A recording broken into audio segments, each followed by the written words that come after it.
ఎల్లిపాయ సాంబార్ తయారీకి కావాల్సిన పదార్థాలు సిద్ధంగా ఉన్నాయి.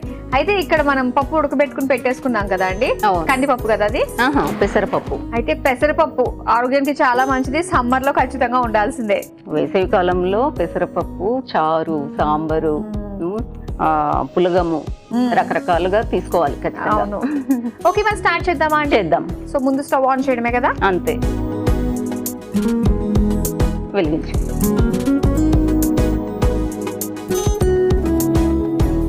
మొదటగా మనం ఫస్ట్ నూనెని పోపు తగినంత,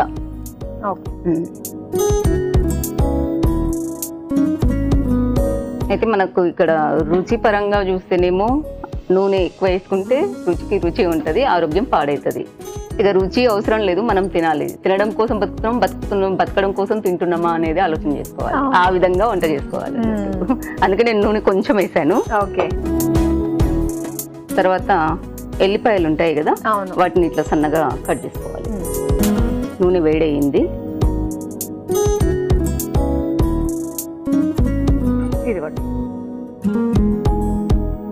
ఇవి కొంచెం ఎరుపు రంగులోకి వస్తే సరిపోతుంది అన్నట్టు. జ్యోతి గారు, ప్రతి ఊరికి కూడా ఒక స్పెషల్ ఉంటుంది కదా, మరి నాగర్ కర్నూలు ప్రత్యేకత గురించి అంటే ఏం చెప్తారు మీరు?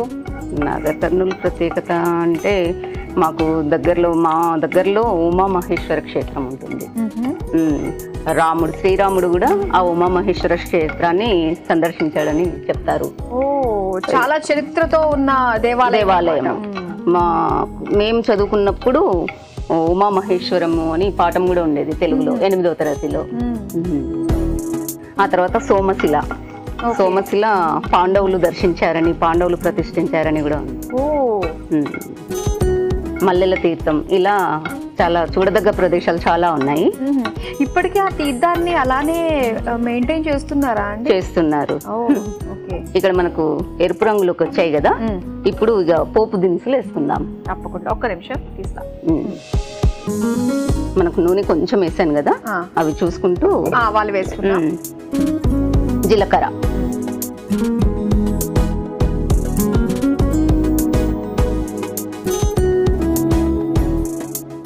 తర్వాత కొంచెం మినప్పప్పు,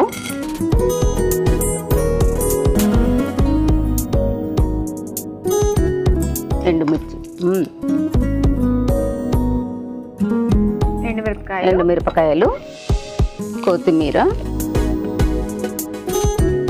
కరివేపాకు. ఇక్కడ పచ్చిమిరపకాయలు తగినన్ని వేసుకోవచ్చు.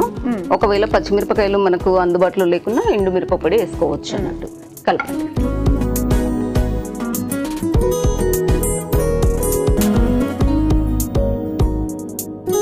పసుపు తగినంత వేసుకోవాలి. పసుపు కొంచెం చిన్నగా. ఇక్కడ మనకు ఈ పప్పు వేసేస్తున్నాను, ఉడికించినాం కదా ఆల్రెడీ. ఒకసారి కలుపు. ఇష్టం ఉంటే మనము ఇట్లా గ్రైండ్ చేసినప్పుడే కొంచెం నీళ్లు వేసి కూడా చేసి పెట్టుకోవచ్చు. నీళ్ళు వేద్దాం ఇక. నీళ్ళు వేసి కలిపితే అయిపోతుంది. ఇక్కడ చూసుకొని వేసుకోవాలి. అయితే మీకు మీ అత్తగారికి పెద్ద డిఫరెన్స్ ఏముండదు అనుకుంటే, ఎందుకంటే ఒకటే ఊరు వాళ్ళు కాబట్టి పెద్ద పద్ధతులు దగ్గరలోనే, కానీ వంటలు మాత్రం తేడా ఉన్నాయి. అవునా? ఏది ఎక్కువ గమనించారు మీరు? పప్పు గాని, ఆ తర్వాత టిఫిన్ ఐటమ్స్ చేసే దాంట్లో గాని అట్లా కొన్ని తేడా ఉన్నాయి. పూజలు అక్కడక్కడే ఉన్నా కూడా ఇలాంటి పూజలు నోముల్లోని చాలా డిఫరెన్స్ వస్తూ ఉంటాయి కదా అండి. ఓకే, నెక్స్ట్ ఏం వేస్తున్నారు? ఉప్పు. ఉప్పు వేయాలి. ఉప్పు ఎన్నేసినా నన్నేసి చూడు అంటుంది కదా. నేను చెప్పాను కదా, ఉప్పు అయితే నేను దాదాపుగా తక్కువనే వేస్తాను. అవసరమైతే మళ్ళీ వేసుకోవచ్చు తినేప్పుడు. ఆ తర్వాత రుచి కోసం కొంచెం చక్కెర.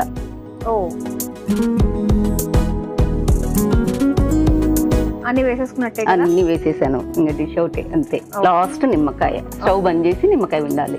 ఓకే, లాస్ట్ లో అది చేదు వస్తుంది. ముందు విండితే మసులుతుంటది కదా, చేదు వస్తుంది అన్నట్టు. ఓకే జ్యోతి గారు, సో చక్కగా మనకి సాంబార్ మసులుతుంది. అయిపోయినట్టేనా? ఇంకా అయిపోయింది. స్టవ్ ఆఫ్ చేసేస్తున్నాను. ఇప్పుడు చివరగా నిమ్మకాయ వేసుకుందాం.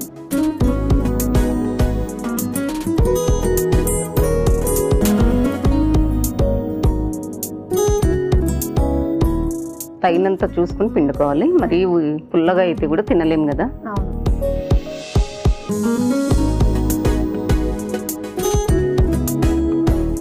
ఇంకా వెంటనే మనం చేసిన దాని నుంచి మళ్ళీ మార్చేసుకోవాలి, లేకపోతే చేదు వస్తుంది. ఓకే.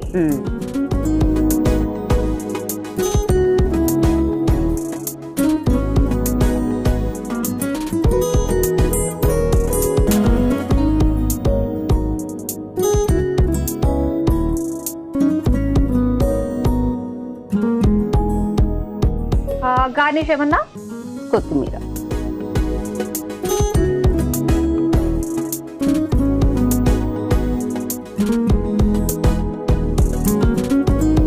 వేడి వేడిగా ఎల్లిపాయ సాంబార్ రెడీ అయిపోయింది. మరి దీని తయారీకి కావాల్సిన పదార్థాలు, తయారు చేసే విధానం మరోసారి చూసేయండి. ఎల్లిపాయ సాంబార్ తయారు చేసుకోవడానికి కావాల్సిన పదార్థాలు: నూనె 2 టేబుల్ స్పూన్లు, తరిగిన వెల్లుల్లి 5, ఆవాలు 1 టేబుల్ స్పూన్, జీలకర్ర 1 టేబుల్ స్పూన్, మినప్పప్పు 1 టేబుల్ స్పూన్, ఎండుమిరపకాయలు 2, కొత్తిమీర కొద్దిగా, కరివేపాకు కొద్దిగా, పచ్చిమిరపకాయలు 4, పసుపు చిటికెడు, ఉడికించిన పెసరపప్పు 1 కప్పు, ఉప్పు తగినంత, పంచదార 1 టేబుల్ స్పూన్, నిమ్మరసం 1 టేబుల్ స్పూన్. ఎల్లిపాయ సాంబార్ తయారు చేసుకునే విధానం: ముందుగా స్టవ్ ఆన్ చేసి పాన్ లో నూనె వేసి వేడయ్యాక అందులో తరిగిన వెల్లుల్లి రెబ్బలు, ఆవాలు, జీలకర్ర, మినపప్పు, ఎండుమిరపకాయలు, కొత్తిమీర, కరివేపాకు, పచ్చిమిరపకాయలు, పసుపు వేసి వేయించుకోవాలి. తర్వాత ఉడికించిన పెసరపప్పు కొద్దిగా నీళ్లు వేసి బాగా కలుపుకొని కొద్దిసేపు ఉడికించుకుని తర్వాత అందులో ఉప్పు, పంచదార వేసి కలుపుకొని కొద్దిసేపు మగ్గించుకోవాలి. తర్వాత స్టవ్ ఆఫ్ చేసి అందులో నిమ్మరసం వేసి